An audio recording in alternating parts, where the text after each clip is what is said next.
ላይ ተራራ ላይ ሆኖ ያስተምር የነበረው። የማቴዎስ ወንጌል ምዕራፍ 5 ጀምሮ እስከ 10 ድረስ ይሄን እዚሁ ቦታ ነው የሚያስታርቁ ብዙሃን ናቸው፣ የሚመሩ ብዙሃን ናቸው እያለ ያስተማረበት የማቴዎስ ወንጌል ምዕራፍ 5 ላይ ከዛ ከቁጥር 1 እስከ 10 ድረስ ይገልጸዋል። እዚህ ቦታ ነው ያስተማረበት። ከዛ በኋላ ነው ሲያስተምር ውሎ ራበን ሲሉት 5 እንጀራና 2 ዓሣ አበርክቶ ከ5000 ሕዝብ በላይ ሲማሩ ለዋሉት ወይም ደግሞ ለደቀ መዛሙርቱ ጠቅላላ ያበላቸው ወይም የመገባቸው ማለት ነው።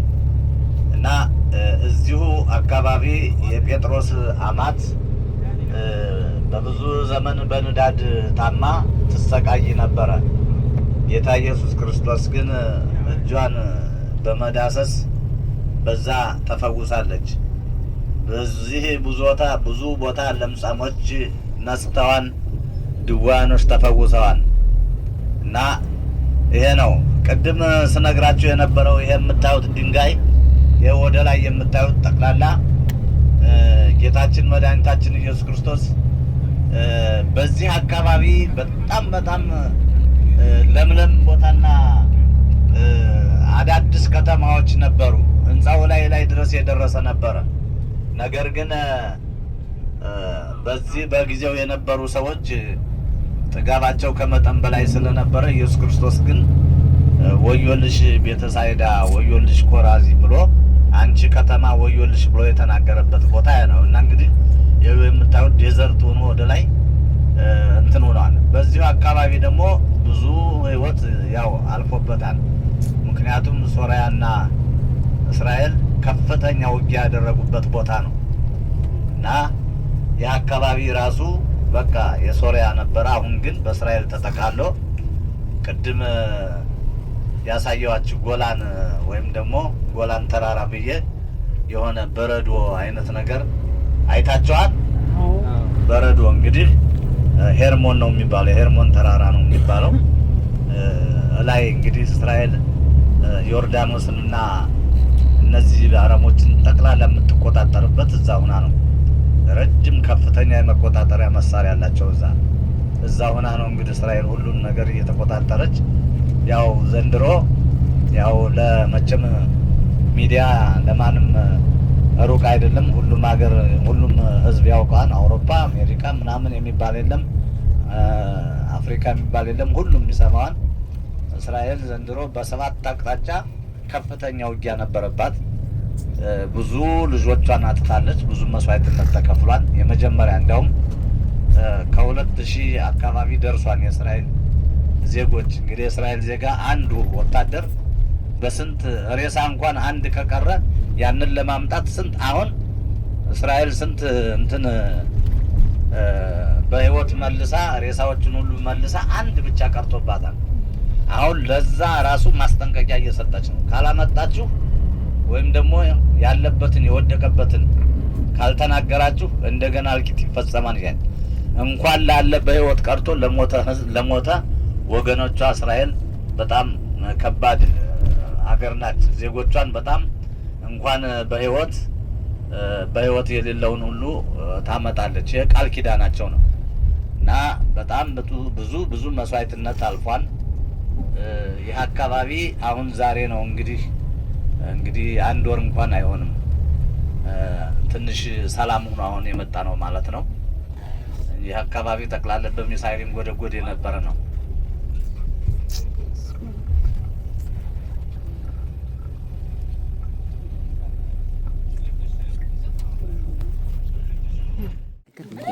ገበያ 15 ገበያ 12 ገበያ 8 ገበያ 6 ገበያ ህዝብ እየተሰባሰበ በየጊዜው ሲማርበት የነበረ ቦታ ነው። ሰው ቅዱስ ለመሆን ምን ያስፈልገዋል ተብሎ የተነገረበት ቦታ እዚህ ላይ ያላችሁ። ይሄንን ደግሞ አባታችን ወንድማችን መምህር ታደሰ ከኛ ጋር ብዙ ጊዜ አብረን ሰርተናል። እዚህ ሀገር ላይ መምህር ታደሰ ይባላል። አባ ገብረ ኪዳንን ወክሎ የመጣው እሱ ነው። እዚህ እስራኤል ሀገር ነው የሚኖረው። መምህራችንን ብዙዎቻችሁ ታውቁታላችሁ እያስባለሁ ጋብዘውና መጽሐፍ ቅዱሳዊ ቅዱሳት መጽሐፍ ጠቀስ ትምህርቶችን ያስተምረናል። መምህር ታደሰ ልጋብዘው። ከዛ እንሳለማለን። የምንሰጣችሁ 5 ደቂቃ ብቻ ነው። ጸሎት አድርጋችሁ ተሳልማችሁ ለመምጣት። ይሄ ቤተክርስቲያን የፍራንሲስካን ቤተክርስቲያን ነው፣ የካቶሊኮች ቤተክርስቲያን ነው። እኛ ፈልገን የመጣ ነው ቦታውን ነው። እሺ ቦታው በረከት ያስገኝልናል ብለን ማለት ነው። እሱ ሌላ ታሪክ አለው፣ ሌላ ቦታ ነው። እሺ እግዚአብሔር ይስጥልን። ዙሮ ያው መቼም እኔ ስሙ ሆነ እንጂ ሁሉም እነዚህ የታሪክ እንትኖች ናቸው። የታሪክ አስተማሪዎች ተማሪዎች ናቸው። ሁሉንም ታሪኩን ይዘረዝሩታል። አብረን የጎበኘነን አብረን ለብዙ ዘመን የኖሩ ናቸው። አብረን የኖርንና ያስተማርን ነው። ዋናው እንግዲህ ቦታውን ብቻ ነው የምጠቅስላችሁ። እሺ እንግዲህ አካባቢው የገሊላ ባህር ነው የሚባለው። የገሊላ ባህር ይባላል። ገሊላ ማለት እንግዲህ ያው ምን እንደሆነ ገሊላ ገለል አለ ወይም ደግሞ አገለለ ነው። ዋናው ምንድነው? እስራኤሎች ወደ ኢያሪኮ ወደዚህ ለመግባት ከግብጽ በነበሩበት ጊዜ ምንድነው ሳይገረዙ አይገቡም ነበረ። ስለዚህ ሸለፈት በሆኑ ጊዜ በድንጋይ ማለት ወይም ደግሞ በቡራቡት በዛ እየገረዙ ያስገቡበት ነው። ስለዚህ ምንድነው ገሊላ ባህር ገሊላ ብለው ነው የጠሩት። እና ገሊላ ግን ገሊላ ይባል እንጂ በዚህ በገሊላ ውስጥ ብዙ ታሪኮች አሉበት። ይህ አካባቢ እንግዲህ ታሪኩ በጣም ሰፊ ነው፣ ረጅም ነው። በእውነት በየአውቶቡሳችሁ ስትንትኑ ብዙ ታሪክ የሚያውቁ አስተማሪዎች አሉ ብያቸዋለሁ። እነሱ ይገልጹታል፣ እየገለጹት ይሄዳሉ። ይህ እንግዲህ ቅድም ወንድማችን ገልጾታል። ይሄ የማቴዎስ ቤት የነበረ ነው። የቀራጩ ማቴዎስ የማቴዎስ ቤት የነበረ ነው። ማቴዎስ እዚህ በኖረበት ጌታችን መድኃኒታችን ኢየሱስ ክርስቶስ በዚያ አካባቢ እየዞረ ያስተምርበትና እየረገጠው ይሄ ሁሉ ጠቅላላ መጽሐፍ ቅዱሳዊ ቦታ ነው። ጌታችን ኢየሱስ ክርስቶስ በዚህ አካባቢ እየዞረ ሲያስተምር እዚህ ቦታ ቆሞ ከ5000 ሕዝብ በላይ ያስተማረበት ቦታ ነው። ይሄ እኛ ዝም ብለን አይደለም የቆም ነው። እዚህ 5ም 10ም ደቂቃ የምንቆመው የምናስተምረው የሱን ፈለግ በመመልከት ነው፣ የሱን ፈለግ በመከተል ነው። እና ከ5000 ሕዝብ በላይ ያስተምር ነበር። ሲያስተምር ውሎ በመጨረሻ ላይ ሲርባቸው ምንድነው ያደረገው? ራበን ብለው ሲያስቸግሩ ፈተና ነበረ። ራበን ብለው ባስቸገሩት ጊዜ ምንድን አለ? እሱ በኋላ 5 እንጀራና 2 ዓሣዎችን አበርክቶ ከ12 ሞሰብ በላይ ትርፍራፊውን የተነሳበት ቦታ ነው። ይሄ የበረከት ቦታ ነው። አሁንም ሁላችንም ለበረከት እግዚአብሔር ይባርከን። እና ይህ አካባቢ እንግዲህ ብዙ ታምራት የተሰራበት ነው። 12 ዓመት ይፈሳት የነበረ ደም በዚሁ አካባቢ ነው። ጌታ ኢየሱስ ክርስቶስ እየዞረ ባስተማረበት ቦታ እሱን ጨርቁን ጨብጣ ወይም ደግሞ ዳሳ የዳነችበት ነው። እንደገና ደግሞ በዚህ ወደ ላይ ከ4 ኪሎ ሜትር ወደ ላይ ደግሞ ማርያም መግደላዊት ደግሞ 7 አጋንንት የወጣላት በዚሁ አካባቢ ነው። ይህ አካባቢ ስንመጣ ያው ሌሎች አልገለጹ እንደሆነ አላቅም፣ ስንሄድም እንገልጻለን። ሌላው ታሪክ እንትን እያላቸው ይህ አካባቢ ድንጋዩ ጥቁር ነበረ። ምንድነው እሱ? የተቃጠለ ድንጋይ ነው። እና በዚህ አካባቢ ምንድን ነበረ? ኮራዚ ወይም ደግሞ ቤተሳይዳ፣ ቅፍርናሆም ይባል ነበረ። እነዚህ 3 ከተሞች ታላላቅ ከተሞች ነበሩ። እነዚህ ታላላቅ ከተሞች በጣም የበለጸጉና ግን ጥጋባቸው ከመጠን በላይ ያለፈ ነበረ። ሰውን የሚቀጡት በምንድን ነበረ? ውሃውን በበርሚል ሊሞሉና ከዛ ውስጥ እየከተቱ ነበረ ሰውን የሚቀጡት። ግን እግዚአብሔር ሊታገስ ስላልቻለ ያንን ብዙ መከራና ስቃይ እንትን ብሏቸዋል። ሰዶም ገሞራም በዚሁ አካባቢ ነው። ከዚህ ቀጥሎ ወደ ታች ነው። እሱንም ሁሉ እንትን ያለ በኋላ ጌታ ኢየሱስ ክርስቶስ ምንድነው ወዮልሽ ቤተሳይዳ፣ ወዮልሽ ኮራዚ፣ ወዮልሽ ብሎ ትንቢት ተናገረበት። ከዛ በኋላ በቃ ይሄ እንዳልሆነ ሆኖ አልፏል ማለት ነው። ስለዚህ እኔ ብዙ እንዳልሻማባችሁ አንድ አባት 5 ደቂቃ 10 ደቂቃ ያስተምሩና ይሄን በሚመለከት እኔ ብዙን አልይዝባችሁ። እናንተ ግን እኔም ሆነ ሌሎች እዛ አካባቢ ያለ ነው ሁላችንም አንዲትም ታሪክ አይሳሳትባችሁም። እኔ እንኳን ብሳሳት ቦታ ታሪክ እነዚህ ሁሉም ከ10 ከ20 በላይ መጥተው ያስተምሩ የነበሩ ናቸው። እና እንግዲህ ብዙ ታሪክ እንትን አይባልባችሁም፣ አንድም ታሪክ አይነጥባችሁም። አሁን አባታችን ቅድም ነግሬያቸዋለሁ ያስተምሩ አባይም እሳቸውን ሰው ደግሞ ታች ነው ይምጡ አባታችን። እሺ ይምጡ ብዙ ሰዓት እንዳይጨርስብን።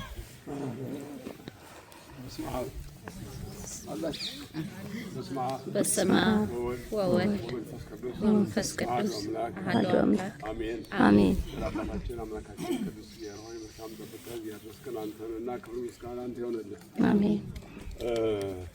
እንኳን ማስተማረው ትምህርት አይኖርም ምክንያቱም አሁን ከዚህ በኋላ ምንም ይችላሉ ወደ እነዚያ በሄዱ ጊዜ እኔ መጣዘው ትምህርቱን ለማስተማር ሰፋ አድርጎ ማስተማር እዛ ነው። ስለዚህ በሚቀጥለው ብዙ ሰዓት ቀን ስላለን በዚያን ሰዓት ለማስተማር ፈቃደኛ ይሆናሉ ከሁላችን። አሜን። እሺ አሁን እንግዲህ ከዚህ ውስጥ ቤተ መቅደሱ እንገባለን። ስንገባ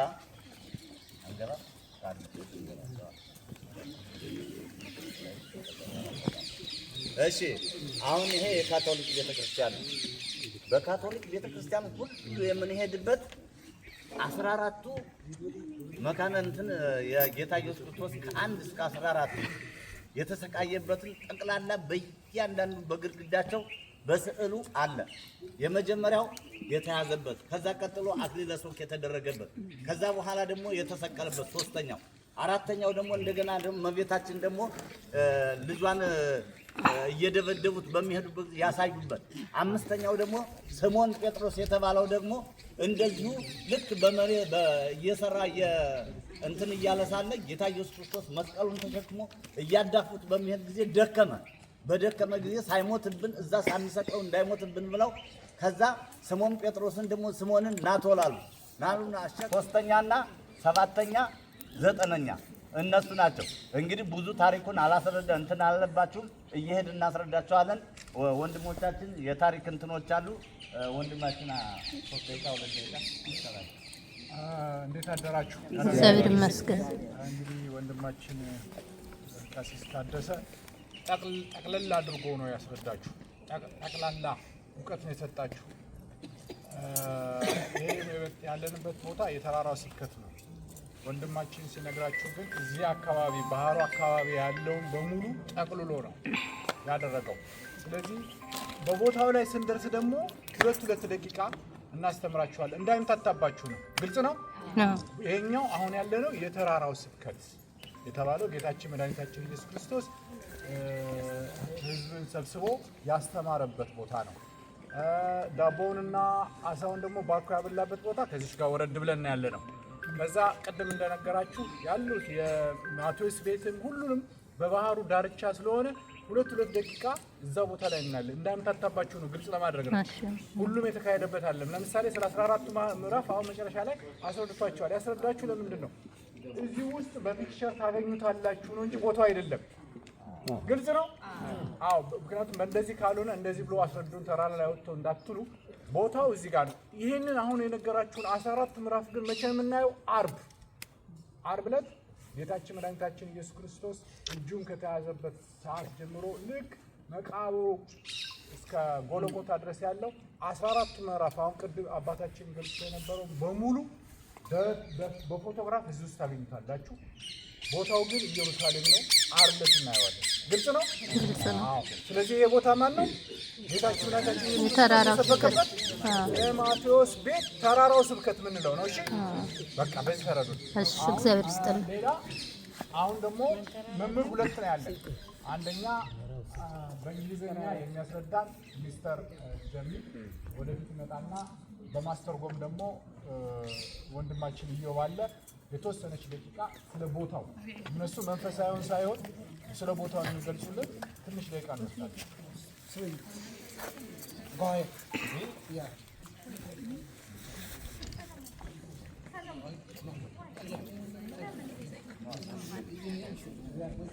Okay. Good morning. Good morning. Let's talk about was and also priest and architect at the same time. እሱ ማለት እንትን ብቻ ሳይሆን አርክቴክት ብቻ ሳይሆን ካህንም ነበር፣ አገልጋይ ነበረ። በተመሳሳይ ሁኔታ ሁለት ባለሙያ ነው። And he designed the churches here. He designed more than 33 churches in the whole Holy Land. በዚህ በቅድስት ሀገር ኢየሩሳሌም ከ33 ቤተክርስቲያኖች በላይ በምን ብዙዎቹን እንረግጣቸዋለን። ከ33 አብያተ ክርስቲያናት በላይ እሱ ዲዛይን ያደረጋቸው ናቸው። And as you can see, this church was built by 8 walls.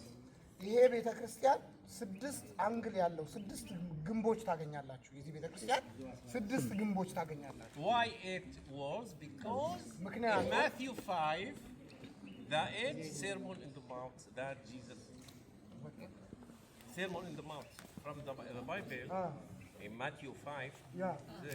በማቴዎስ 5 ላይ ወንድማችን ያነብልናል። በማቴዎስ 5 ላይ ወንድማችን ያነብልናል። በማቴዎስ 5 ላይ ያለውን ምክንያት በማድረግ ነው። And something else, if you can see, there is a black stone. አያችሁ ጥቁር ድንጋይ ነው። Why? ነጭም ድንጋይ ታያላችሁ። ነጩ There is a reason why. ምክንያት አለው። Because the Jewish people at that time, they used to live at that side in the Galilee, over there. በዛ ሳይድ በገሊላ በኩል ያሉትን ነጩ የሚወክለው እነሱ ነው። I think the white stones over there. በገሊላ ሳይድ ያሉት የአይሁድ ህዝቦችን የሚወክል ነው።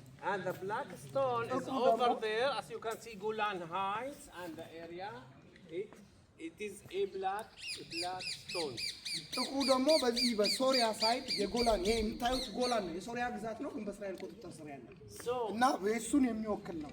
If the Jewish live there and the pagan people who unbelieve in God live there, Jesus said, I came for all people. እኔ የመጣሁት ለሁሉም ነው። ሁለቱ የተከፋፈሉ ሰዎች ናቸው። ገባችሁ? እኔ ግን የመጣሁት ለአይሁድም አይደለም ለዚህም ለጎላን ሰዎችም አይደለም። የመጣሁት ለሁሉም ነው የሚለውን ለማሳየት ነው። ይሄ ዲዛይን Thank you. አመሰግናለሁ። ማቴዎስ 5ን ያነብልናል። ተምረ እንደምን አደራችሁ? እግዚአብሔር ይመስገን። ያያሉ እግዚአብሔር የተመሰገነ ይሁን። አሜን። ወደዚህ ወደ ቅድስት ሀገር ኢየሩሳሌም ስንመጣ ዋናው የምናስበው መጽሐፍ ቅዱስ መሆኗን እንድናስብ ነው እና በእያንዳንዱ ቦታ ላይ የራሱ የሆነ የመጽሐፍ ቅዱስ ቃል አለ። ስለዚህ አሁን የማንብላችሁ የማቴዎስ ወንጌል ምዕራፍ 5 ከቁጥር 1 ጀምሮ እዚህ ቦታ ላይ ያለውን የተፈጸመውን እናነበው። ሁላችሁም ሀሳባችሁ ለዚህ ድምጽ ላው የማቴዎስ ወንጌል ምዕራፍ 5 ከቁጥር 1 ጀምሮ ሕዝቡም አይቶ ወደ ተራራ ወጣ። በተቀመጠም ጊዜ ደቀ መዛሙርቱ ወደ እርሱ ቀረቡ። አፉንም ከፍቶ አስተማራቸው፣ እንዲህም አለ፣ በመንፈስ ድሆች የሆኑ ብፁዓን ናቸው፣ መንግሥተ ሰማያት የእነርሱ ናትና። የሚያዝኑ ብፁዓን ናቸው፣ መጽናናትን ያገኛሉና። የዋሆች ብፁዓን ናቸው፣ ምድርን ይወርሳሉና። ጽድቅን የሚራቡ የሚጠሙ ብፁዓን ናቸው፣ ይጠግባሉና።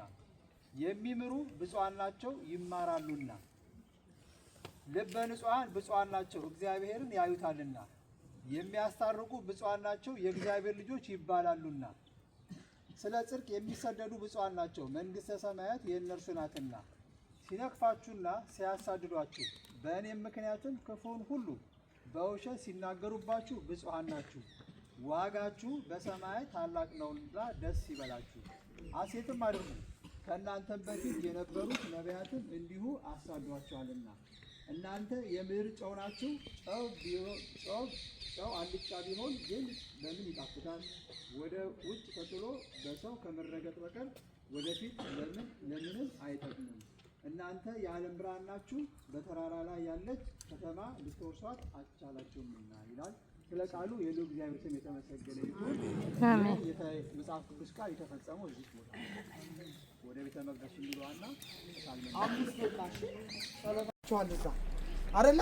ያ አይደለም ቦታው። ሁለታም እንጀራና አምስት እንጀራና 2 ዓሣ ቦታው እዚህ ጋር ነው። ምንድነው የተከናወነ የሚለውን 3 ደቂቃ ከ2 እስከ 3 ደቂቃ መምህራችን መምህር ታደሰ ይነግረንና ቦታው ላይ በረከት አግኝተን አባታችን ነው ብለን ወደ ራሳችን እንገባለን። ዝግ ነው፣ ይሄ ዝግ ነው። እስራኤል እንደዚህ ነው። የኛም ቤተክርስቲያን ኪዳነ ምሕረት ሳትቀር ለ2 ዓመት ለምናምን ትዘጋለች። የሚታደስ ምናምን ሲኖር የራሳቸው እንትን ቦታው ዝግ ነው። ግን እኛ ደግሞ በረከት እንዳያልፈን ነው እዚህ የመጣ ነው። እሺ ታግባ ይባላል። ወደ መምህር ታደሰ ወስዳቸዋል። እሺ እንግዲህ ያው የታሪክ ወንድሞቻችን ያው እየገለጹት ነው። ቅድም የተናገርነው ጀኔራል በአጠቃላይ ነው ገለጻ አድርጌ ነበር። ግን ገለጻው በአጠቃላይ ሆኖ ነገር በየቦታው የቅድም ያልኳቸው እያየሁሽ ነው። እዛም ቀር እኔ ምንም አላነሳም። 2 አሳና 5 እንጀራ እነሱን ባርኮ ለ5000 ሕዝብ ሲያስተምር በዋለበት ጊዜ ለ5000 ሕዝብ ያበላበት ይሄ ነው። እዚህ ደግሞ የዘይት መጭመቂያም አለ። ውስጥ ገብተን ስላላየነው ነው እንጂ እንደዚህ በድንጋይ ዝም ብሎ እንደዚህ በድንጋይ ዝም ብሎ የሚዞር ለምሳሌ በሀገራችን የእንትን ወፍጮ አለ አይደለ? እዚህ ደግሞ ዘይት የሚጨምቁት የነበረው እንደዚህ በእንትን ነው እና ስለዚህ ይህ አሁን ዛሬ የተዘጋው እኛ በሀገራችን እንደምታውቁት እሑድ ቀን ማህሌቱ፣ ቅዳሴው፣ ከበሮው ምኑ ነው። በዚህ ሀገር ግን የሥራ ቀን ነው ዛሬ። እንግዲህ ቀዳሚት ሰንበት የምትለው ቅዳሜን ብቻ ነው እነሱ የሚያከብሩት፣ ቅዳሜን ብቻ ነው እንጂ እሑድ፣ ሰኞ አሃደ ይላትን እሑድ አሃደ ማለት ነው አንድ ነው የሚሉት እነሱ ዛሬ። ስለዚህ እሑድ እንደ ስራ ነው። አሁን በሀገራችን ስታዩ ጠቅላላ እሑድ ዛሬ ስራ ነው እና እዚህም አሁን ያው ስራ ማለት ነው። እኛም ማይሌት ከበሮ ምናምን ላልኳቸው እነዚህ ግን ያው የራሳቸው እና ወጥተዋል። እረፍታቸው ነው ዛሬ። ከዚህ ወደዛኛውም ስንሄድ ዝግ ነው ማለት ነው። ነገር ግን ለበረከቱ እኛ እዚህ መጥተን እንኳን እዚህ መጥተን ከዛ ከሀገራችን ራሱ እዚህ በምትወስዱት ጸበል እና በተለያየ ነገር ይፈወሳል። ልብሳችሁን እንደዚህ ብላችሁ ወስዳችሁ እዛ ለነካቸው ሁሉ ይፈወሳሉ። ስለዚህ እኛ እዚህ የመጣ ነው ለምንድን ነው? በረከት አግኝተን ለመሄድ ዛሬ ራሱ ጌታችን ኢየሱስ ክርስቶስ በዚህ ተገኝቶ 2 አሳና 5 እንጀራ በዚሁ ያበላበት ቦታ ነው፣ ያጠጣበት ቦታ ነው። ስለዚህ የበረከቱ ተካፋይ እንዲሆነን ቅዱስ ፈቃዱ ይሆንልን። ስለዚህ አባታችን ጸሎት ሌላ ነው።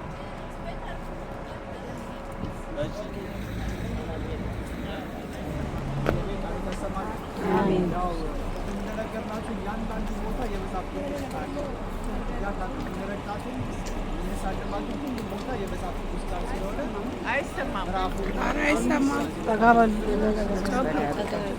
የመጽሐፍ ቅዱስ ቃሉን እንድንሰማ ነው የቦታው። ጠጋ በሉ።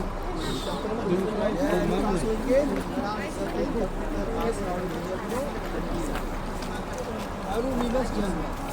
12ቱም ቀርበው ከዚህ በምድረ በዳ ነንና በዙሪያችን ወዳሉ መንደሮች፣ ገጠሮች ሄደው እንዲያደርጉ ምግብም እንዲያደርጉ ሕዝቡን አሰናዱ አለ። እርሱ ግን እናንተ የሚበሉት ስጧቸው አላቸው። እነርሱም ሄደን ለዚህ ሁሉ ሕዝብ ምግብ ካልገዛን ከ5 እንጀራ ከ2 ዓሣ የሚበልጥ የለም አሉት። 5000 ሰዎች ያህሉ ነበሩ። ለደቀ መዛሙርቱ በየክፍሉ 50 አስቀምጣቸው አላቸው። እንዲህም አደረጉ። ሁሉንም አስቀምጧቸው።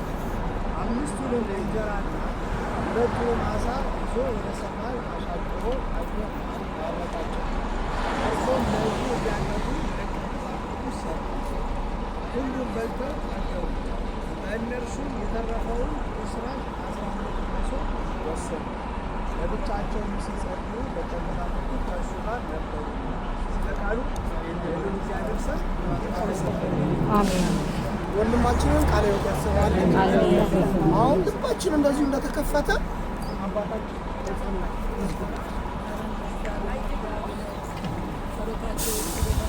አሜን።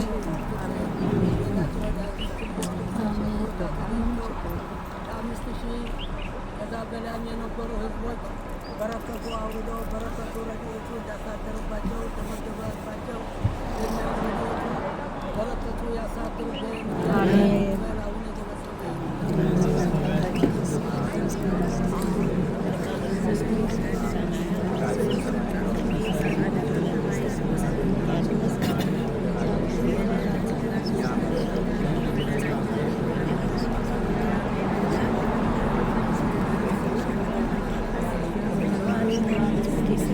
Thank you.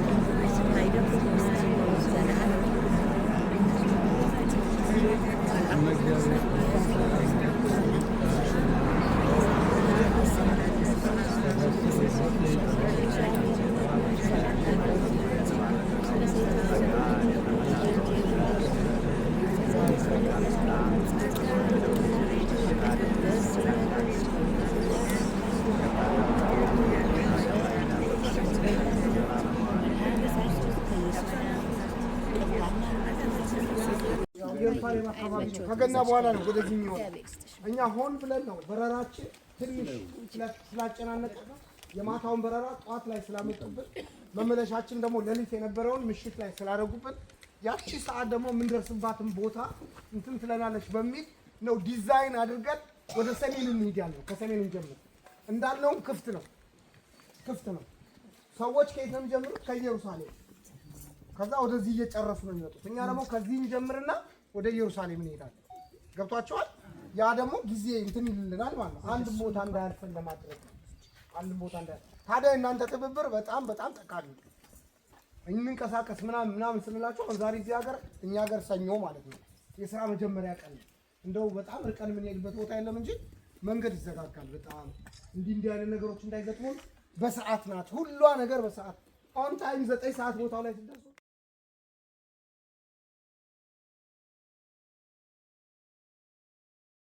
ብዙ ጊዜ ከፊት ለምን አልጠሩም?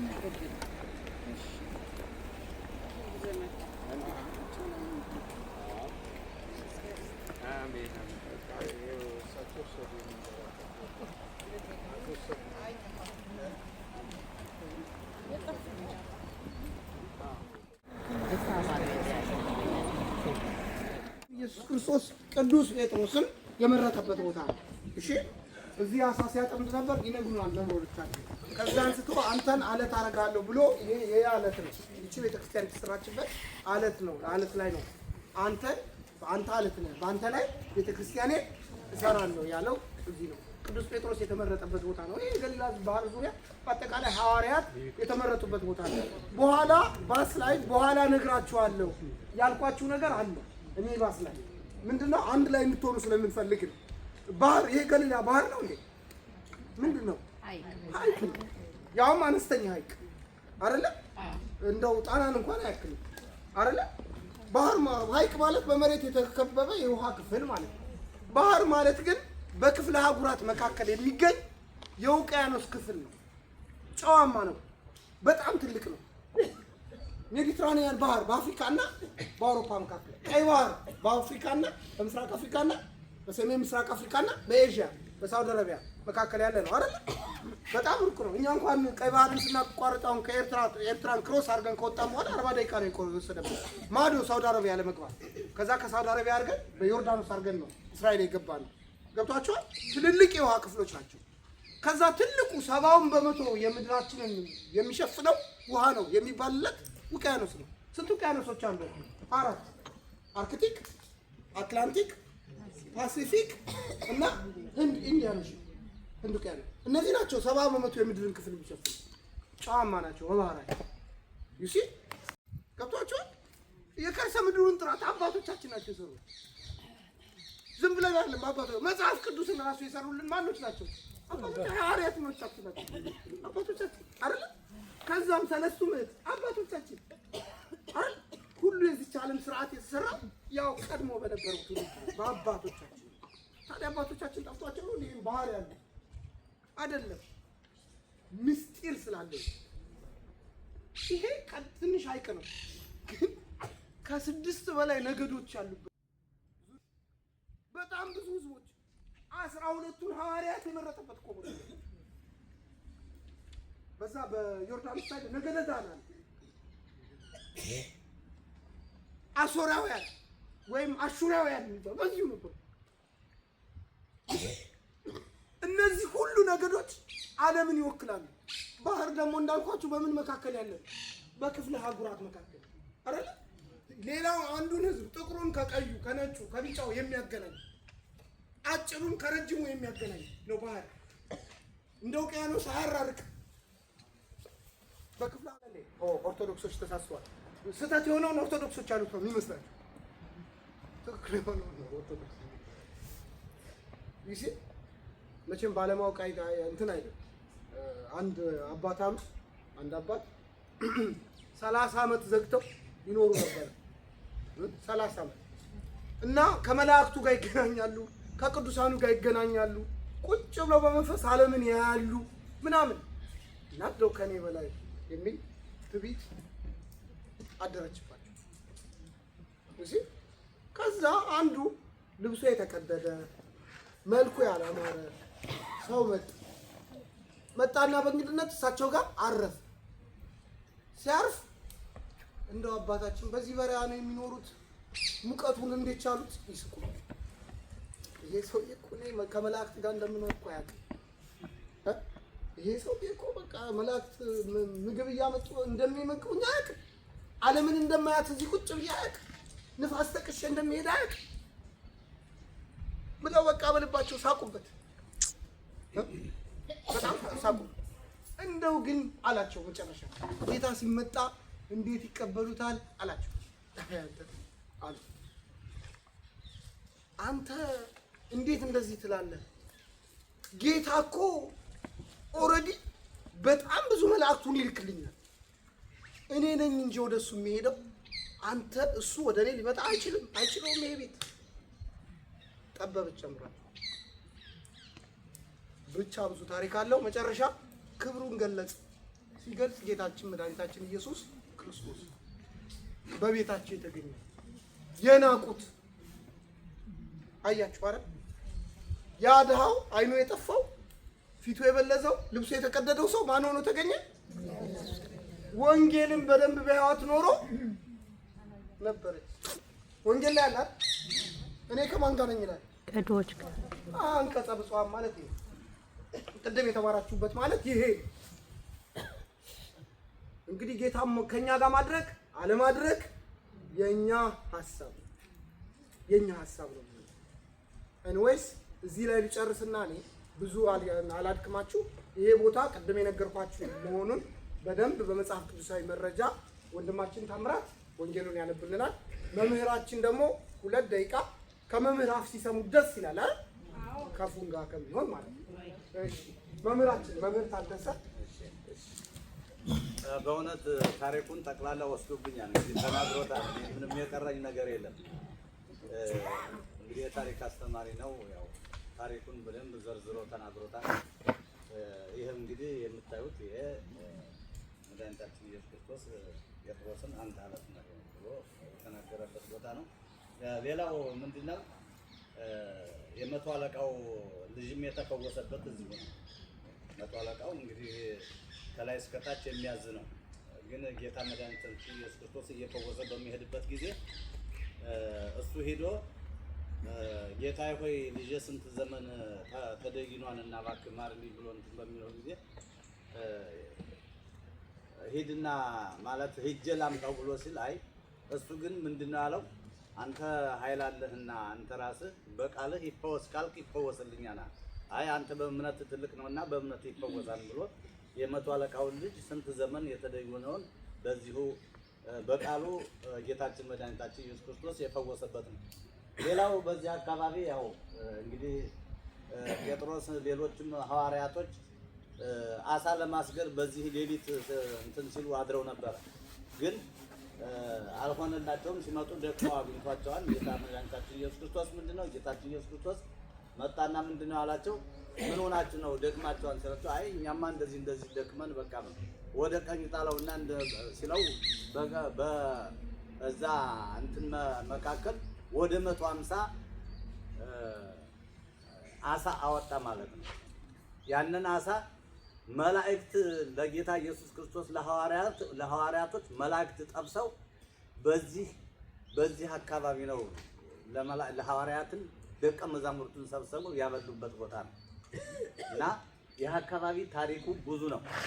እና እንግዲህ እሱም ተናግሮታል። እኔም ያው የምለው ይኸው ነው። እና የበረከቱ ተሳታፊ ያድርገን። እናንተ እዚህ መጥታችሁ ዛሬ ዝም ብላችሁ እናንተ ብቻ አይደላችሁም። ቅድምም ተናግረናል። ስትመጡ እናንተ አይነ ህሊናችሁን እዚሁ ነው ማድረግ ያለባችሁ። በጠቅላላ እኔም የምናገረው ፍሬ ያለው እሱም የሚናገረው የሁላችንም የምናገረው ጠቅላላ ይዛችሁ ልትመጡ ነው እና እንዳታወሩ። ስታወሩ አንተ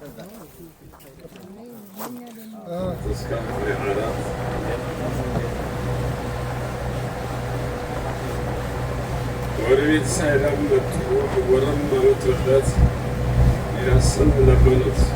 እጁን ሌለው ከወንድሞች አወጣው። በዓይኑም ተፍቶበት እጁን ጭኖበት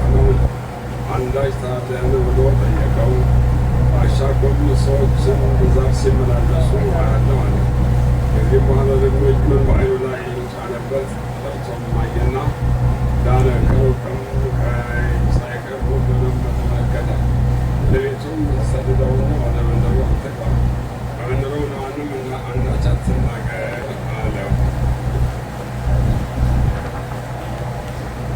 ያለው መስሎት ስማ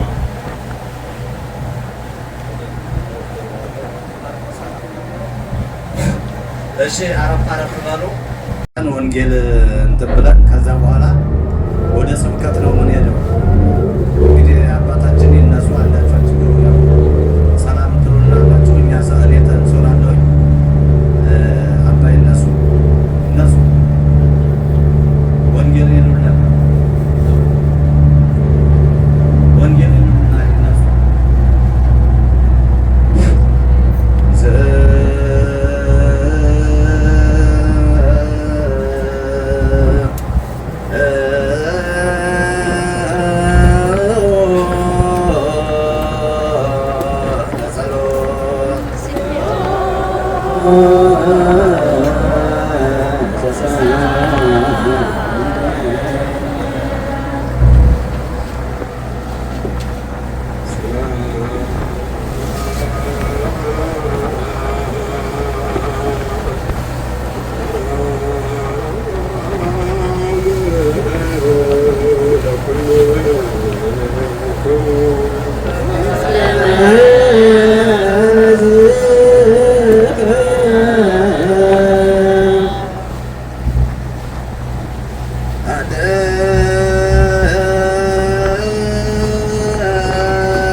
በማእከለ ምድር አንተ ማእካ ለባሕር ባሕር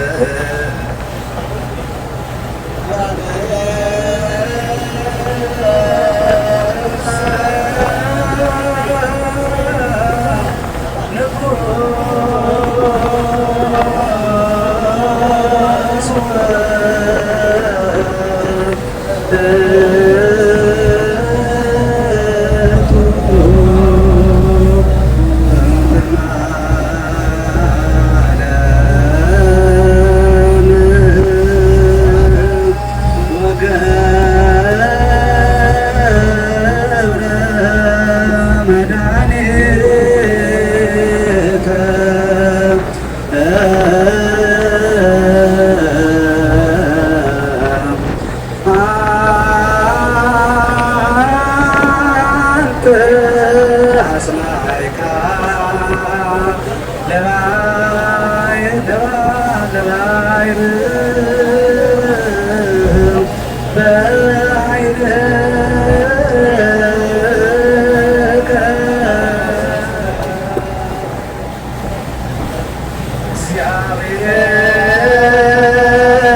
ወዮልሽ ኮራዚን ባንቺ የተደረገ በሌላ ቢደረግ ኖሮ ምን ይሆን ነበር?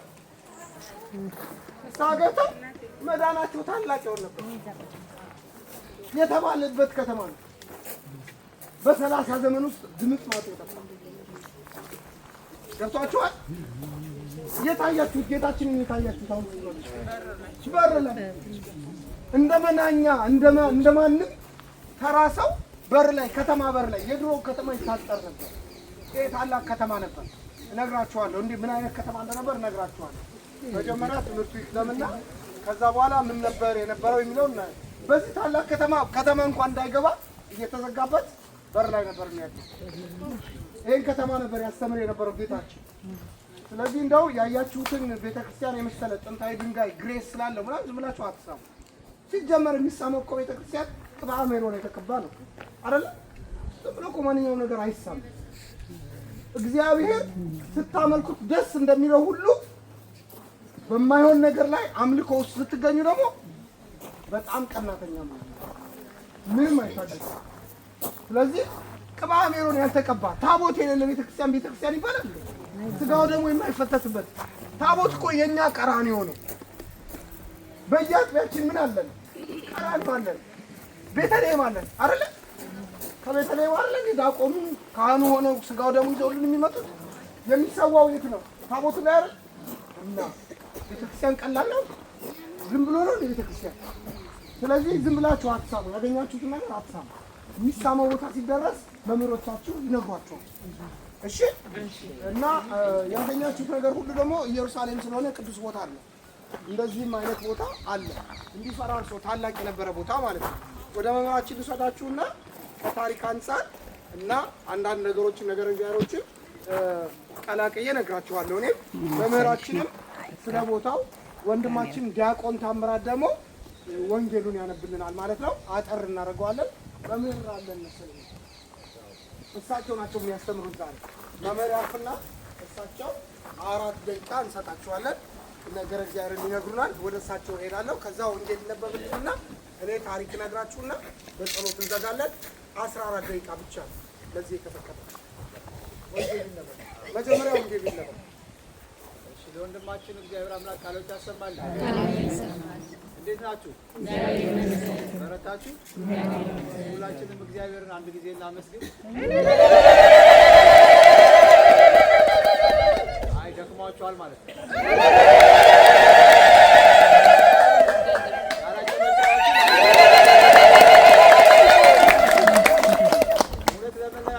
አላላችሁ? እርግጠኛ ናችሁ? ወደዚህ ቦታ ያመጣቻችሁ የሁሉ ወጪ ችለው ወደዚህ ቦታ የላኳችሁ አመስግኗቸው። የተጋገዝን ነው የምንሄደው። እኔ የወንጌሉን ቃል ነው የማነበው። በጀርባ ደግሞ መምህራኖች አሉ ያብራራሉ። ያለን ሰዓት ጊዜ አጭር ስለሆነ ነው ተቀስ እያደረገ የምንሄደው እንጂ ጠቅለል ባለመልኩ ደግሞ የልደት ፕሮግራም ላይ ደግሞ ሰፋ ባለመልኩ ደግሞ የሚያስተምሩ ብዙ አባቶች አሉ ማለት ነው። ቃሉን እንስማ። የማቴዎስ ወንጌል ምዕራፍ 11 ከቁጥር 20 ጀምሮ በዚህ ቦታ ላይ የተፈጸመው ቃል ይነገራል። በነገራችን ላይ እዚህ ቦታ ላይ የተፈጸመው እዚህ ላይ ያለው ቃል ብቻ አይደለም። እጅግ በጣም ብዙ ታሪኮች ተፈጽሟል። ብዙ ሕሙማን ተፈውሰዋል። ጌታችን ትልቅ ስራ የሰራበት ቦታ ይሄ ቅፍርናሆም ነው። ይህ ሁሉ ታሪክ ተደርጎላት ይህ ሁሉ ስራ ተሰርቶላት ነው ባለማመናቸው የረገማቸው ማለት ነው። እንደዚህ ቦታ ታሪክ የተሰራለት ቦታ የለም። በዚህ በቅድስት ሀገር ኢየሩሳሌም ማለት ነው። ምዕራፍ 20 ቅድም ወንድማችን መምህር ኢዮቤ ሲናገር በነበረው ቃል ተነስተን ሁላችንም እንሰማለን። የምዕራፍ 20 ላይ ምን ይላል መሰላችሁ? በዛን ጊዜ የሚበዙ ታምራት የተደረገባቸው ከተሞች ንስሐ ስላልገቡ ይነቅፋቸው ጀመር። እንዲህም ማለት ወዮልሽ ኮራዚ፣ ወዮልሽ ቤተሳዳ፣ በእናንተ የተደረገው ታምራት በጢሮስና በሲኖዳ ተደርጎ ቢሆን ማቅ ለብሰው አመድም ነስንሰው ከብዙ ጊዜ በፊት ንስሐ በገቡ ነበርና። ነገር ግን እላችኋለሁ በፍርድ ቀን ከእናንተ ይልቅ ለጢሮስና ለሲኖዳ ይቀልላቸዋል። አንቺም ቅፍርናሆም እስከ ሰማይ ከፍ አልሽን? ወደ ሲኦል ትወርጃለሽ። በአንቺ የተደረገው ታምራት በሶዶም ተደርጎ ቢሆን እስከ ዛሬ ድረስ በኖረች ነበርና። ነገር ግን እላቸዋለሁ በፍርድ ቀን ከአንቺ ይልቅ ለሶዶም አገር ይቀላታል። በዚያን ጊዜ ኢየሱስ መልሶ እንዲህ አለ፣ አባቶ የሰማይና የምድር ጌታ ይህን ከጥበበኞችና ከአስተዋዮች ሰውረህ ለሕፃናት ስለገለጥክላቸው አመሰግንሃለሁ። ስለ ቃሉ የልዑል እግዚአብሔር ስም የተመሰገነ ይሁን እያለ ይተነትነዋል። ዋናው ታሪኩ ግን የተነገረው ስለዚህ ጥፋት በዚህ ወንጌል ላይ የምናገኘው ነው። የአባታችን ልጅና ደግሞ ቃለ እግዚአብሔርን እንማማራለን። ቀሪ ታሪኮችን ደግሞ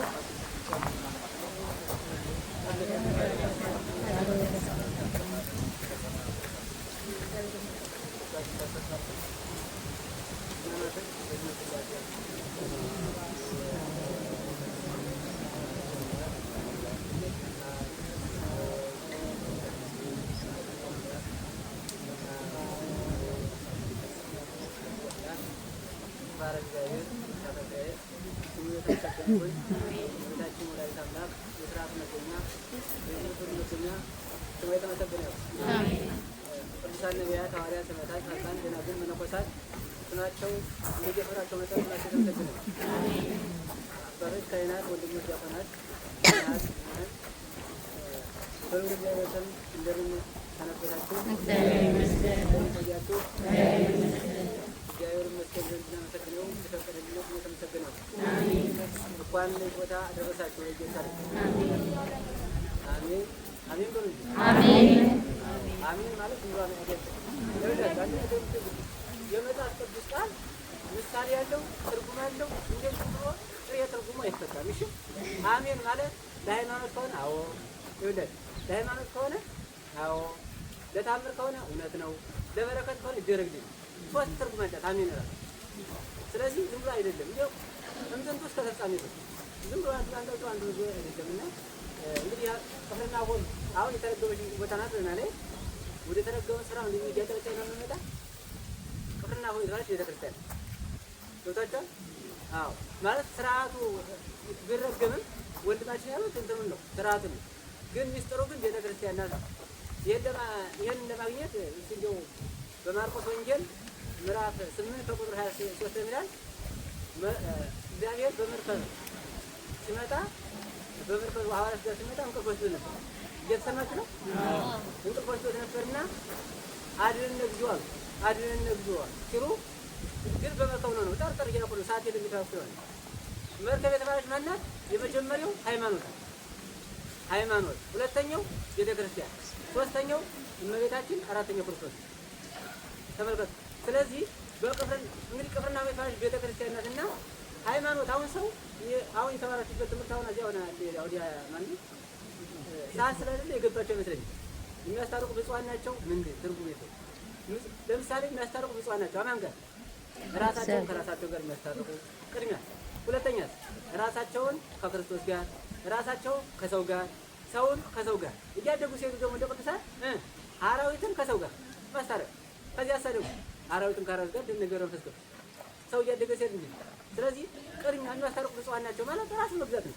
በቃ ይኸውላችሁ በዚያም ብትሄዱ ኢየሩሳሌም ብትሄዱ ኢትዮጵያ ብትሄዱ በየትም ሀገር ብትሄዱ ሰው ራሱን ለክርስቶስ ማስገዛት ነው። ቅዱስ ጳውሎስ ብሏል። ምን አለ? ምጅምር ሰው በዚያም ተሰበከ በዚያም ክርስቶስ መሰበኩ ነው ዋናው።